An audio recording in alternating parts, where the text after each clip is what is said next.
거래사례비교법에서 사용하는 용어에 대해서 AI 13판에 나오는 내용을 가지고 구별을 하도록 하겠습니다. 자, 이제 비교 단위라고 하는 개념이 있고요. 그 다음에 비교 요소라고 하는 개념이 있습니다. 자, 쉽게 얘기하면, 자, 비교 단위는 단가입니다. 단가. 자, 우리나라는 대부분 보면 구분 건물 또는 이제 토지를 기준으로 했을 때 전용 평당 얼마에 거래됐느냐, 또는 전용 면적당 얼마 거래됐느냐, 그 다음에 토지가 평당 얼마에 거래됐느냐, 요 개념을 우리가 많이 가지고 있죠. 그게 개념이 비교 단위에 대한 내용이 되겠습니다. 자, 그래서 우리는 보통 이제 면적당을 기준으로 해서 보통 비교를 하죠. 거래 사례를 가지고 올 때, 거래 금액을 가지고 올 때 면적으로 나누어서 그 부분을 비교 단위로 사용을 하고 있죠.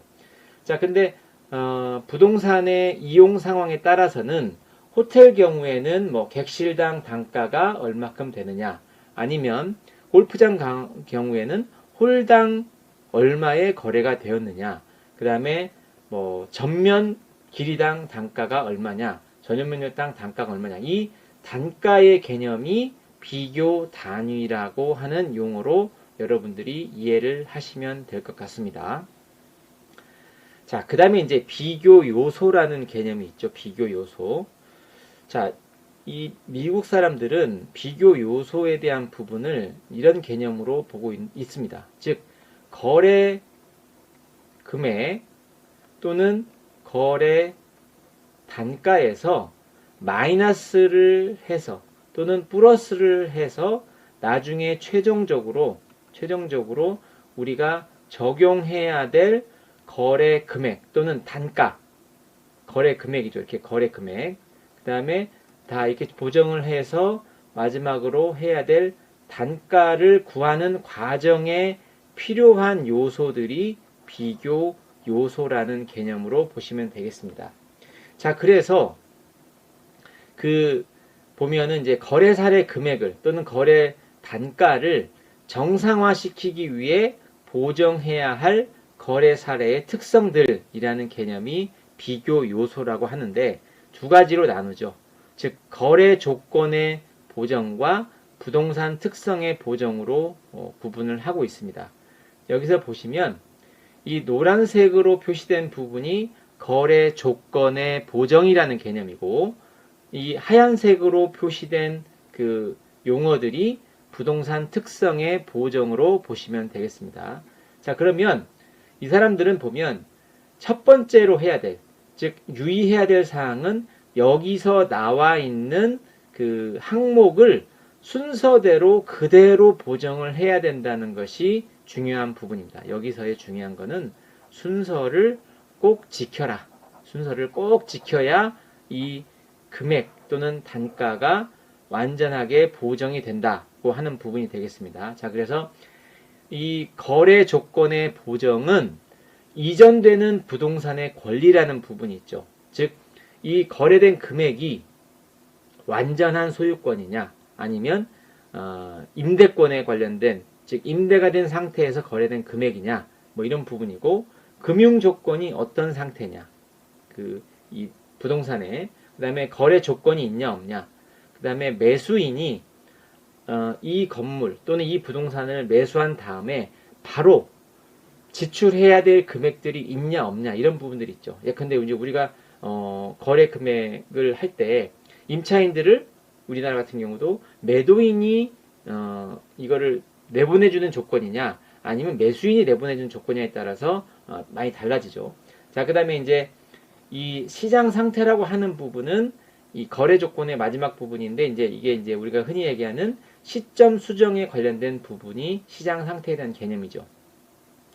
이렇게 노랗게 된 부분이 이제 거래 조건에 대한 부분의 보정이라는 개념들이고, 하얀색으로 나온 부분이 이제 대상 부동산의 특성으로 들어가서 보는 거죠. 자, 그래서 이게 이제 위치, 우리가 있는 위치, 그 다음에 물리적인 특성, 그 다음에 임대적인 조건들이 어떤 상황이냐에 따라서 경제적인 특성들이고, 그 다음에 용도지역 지구재, 그 다음에 비부동산 가치 요소, 즉 호텔이나 식당, 가구, 정착물, 설비 등이 포함이 됐냐 안 되냐 이런 부분들이 이제 부동산 특성의 보정으로 이렇게 보시면 되겠습니다. 우리나라하고 좀 많이 다르죠.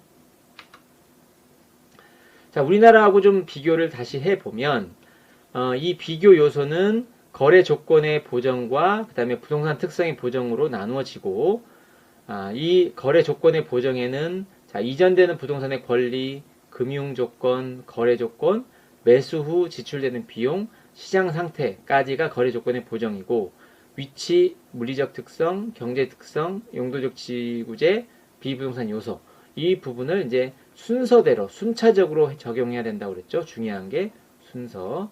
자, 플러스 마이너스로 해서 나중에 여기에 보정이 다 된, 조정이 다 된 거래 금액을 구해야 되는 부분이죠.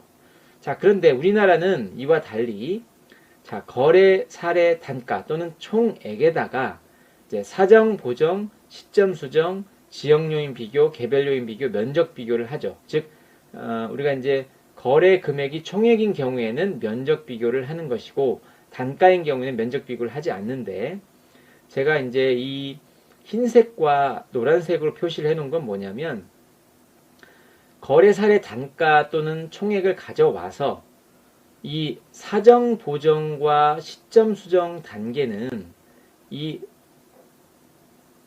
거래 사례 단가 또는 총액을 그대로 보정하는 그 단계가 되겠습니다. 이 부분은 이 노란색은 무슨 의미냐? 노란색은 자, 사례와 대상을 비교하는 단계입니다. 자, 그래서 우리나라는 특별히 이제 보면 이 거래 사례 부분을 정상적으로 거래가 됐느냐, 즉 매도인의 상황이 정상적인 상황이냐, 아니면 되게 급한 상황이냐, 또는 매수인이 그러한 사정에 있냐 없냐를 봐서 거래 금액을 이제 보정을 해주죠. 거래 사정, 그래서 사정 보정이라는 부분이고, 시점 수정은 우리가 거래 사례를 수집을 했는데 그 거래 사례라고 하는 것이 기준 시점을 놓고 봤을 때는 과거죠.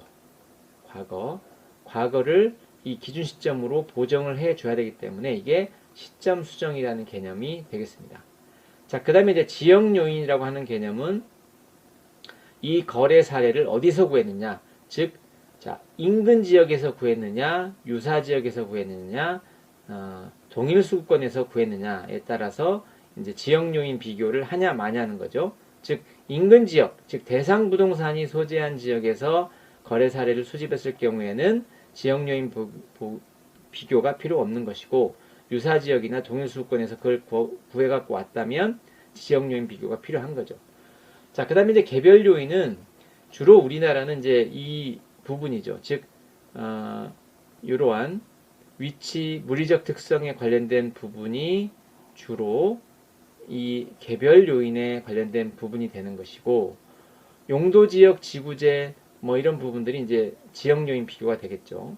자, 그 다음에 시장 상태는 뭐 시점 수정이 되겠고, 예컨대 우리나라는 이러한 부분과 그 다음에 뭐 이러한 부분들, 이런 부분들은 사정 보정 개념에서 어느 정도는 보정이 되어야 되지 않는가 하는 부분이 되겠습니다. 자, 그래서 우리나라와 미국의 거래 사례 비교법을 적용하는 과정에 있어서 서로 비교를 해 볼 수 있는 내용이 될 것 같습니다.